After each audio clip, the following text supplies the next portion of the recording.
इन खबर पर आप सबका स्वागत है। मैं हूं हसीन अहमद। रूस के हमले के बाद यूक्रेन में बढ़ता बिजली संकट। राजधानी कीव फिलहाल बर्फ के कंबल में ढकती जा रही है। ऐसे बहुत सारे नागरिक हैं जो बिना बिजली और पानी के जिंदगी जीने को मजबूर हैं। तो वहीं घरों को गर्म रखने के लिए जरूरी ईंधन की कमी से जूझ रहे हैं कुछ लोग। रूस के एक बार फिर से शुरू किए गए ताजा हमलों से यूक्रेन के लोग जो लड़ाई के शुरुआती गोलाबारी और हवाई हमलों से जूझ रहे थे, उनकी जिंदगी और भी बदतर होती जा रही है। कई जगहों पर पावर ग्रिड खराब हो चुके हैं। जैसा कि हम सभी लोग जानते हैं कि रूसी हमलों का सबसे ज्यादा शिकार वही इलाके हुए हैं जो कि किसी मुल्क के लिए सबसे जरूरी चीजें होती हैं, जैसे कि बिजली के ग्रिड, सेना के लिहाज से जरूरी इलाके और सरकारी इमारतें।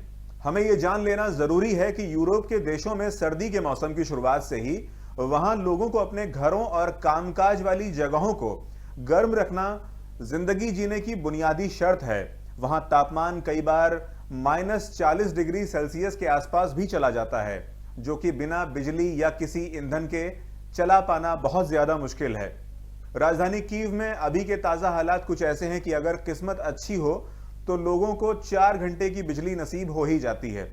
गौरतलब है कि इस जगह पर सर्दी का आलम यह है कि अगर आपको पानी भी पीना है तो आपको उसे गर्म करके पीने लायक बनाने के लिए ईंधन की जरूरत पड़ती है।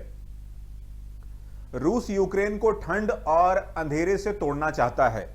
यूक्रेन की राष्ट्रीय बिजली कंपनी देश के लोगों से 4 घंटों के अंदर सभी जरूरी उपकरणों जैसे कि बैटरियां और मोबाइल फोन को चार्ज करने के लिए कह रही है। बिजली की इस कमी के लिए रूस के हमलों को जिम्मेदार बताया जा रहा है। रूस यूक्रेन के इलाकों पर मिसाइलों, हवाई जहाजों की बमबारी और ड्रोन से हमले कर रहा है, जिससे कि यूक्रेन के आम नागरिक की जिंदगी बदहाल होती जा रही है। ऐसे भी वीडियो सामने आ रहे हैं जिसमें हम ट्रांसफॉर्मर्स को जलते हुए देख रहे हैं, जिसके लिए यूक्रेन की सरकार ओवरलोडिंग को जिम्मेदार बता रही है। अमेरिका के state secretary Antony Blinken Putin की यूक्रेन में बढ़ती सैन्य गतिविधियों के बारे में कहते हैं कि पुतिन की इन हरकतों में उनकी निराशा झलकती है। उन्होंने यूक्रेन के इलाकों जैसे कि डोनेस्क, लुहांस्क, खेरसोन और जेपोरिजिया को, जो कि रूस के कब्जे में हैं, उसमें मार्शल लॉ लगा दिया है। अगर रूस ये कहता है कि इन इलाकों के लोग रूस के साथ जाना चाहते हैं तो उसे वहां पर इस तरह के सैन्य तानाशाही की क्या जरूरत है? यूक्रेन के पावर प्लांटों, अस्पतालों और स्कूलों पर हमला करने की क्या वजह है? ताजा आंकड़ों के मुताबिक यूक्रेन के 1/3 पावर प्लांटों को रूस ने पूरी तरह खत्म कर दिया है। ऐसे में अब जानना दिलचस्प होगा कि क्या होगा इस जंग का भविष्य। ऐसी खबरें आ रही हैं कि वोल्दिमीर ज़ेलेंस्की को जो भी सैन्य मदद अमेरिका और यूरोपीय देशों ने मिलकर दिया है, उसकी एवज में अमेरिका ज़ेलेंस्की पर शांति के लिए रूस से बातचीत के रास्ते तलाशने पर जोर दे रहा है। लेकिन अमेरिका समेत बाकी साथी देशों को अब लगने लगा है कि ज़ेलेंस्की अब किसी की बात नहीं मान रहे।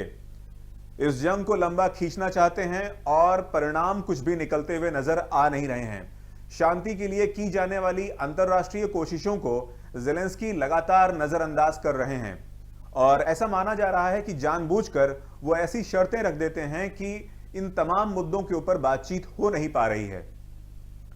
ऐसा भी माना जा रहा है कि बिजली, पानी और जिंदगी की बुनियादी सहूलियतों को पूरा ना हो पाने की एवज में यूक्रेन के लोग ज़ेलेंस्की के खिलाफ बगावती रुख इख्तियार कर सकते हैं। अमेरिका के लिए भी यूक्रेन का मसला पेचीदा होता चला जा रहा है और वो सारे देश जो अब तक यूक्रेन को मदद दे रहे थे, उनको यूक्रेन की सियासत से बेदखल करना चाहते हैं। अब आने वाले वक्त में देखना है कि ज़ेलेंस्की कैसे यूक्रेन के लोगों का भरोसा जीतकर अपनी कुर्सी बचा पाते हैं, कैसे वो रूस के बढ़ते कदमों पर लगाम लगा पाएंगे, कब तक वो अपने साथी यूरोपीय देशों का भरोसा जीतकर इस जंग के लिए जरूरी सामान हासिल कर पाते हैं। बहरहाल इस मसले पर अभी कुछ भी कहना बहुत जल्दबाजी होगा, क्योंकि अंतर्राष्ट्रीय समीकरणों को बदलते देर नहीं लगती, जिसकी ताजा मिसाल अमेरिका का अफगानिस्तान में सालों की जद्दोजहद के बाद अचानक एक दिन छोड़कर चले जाना है। ऐसी तमाम खबरों के लिए बने रहिए इन खबर के साथ। इन खबर चैनल को सब्सक्राइब करें।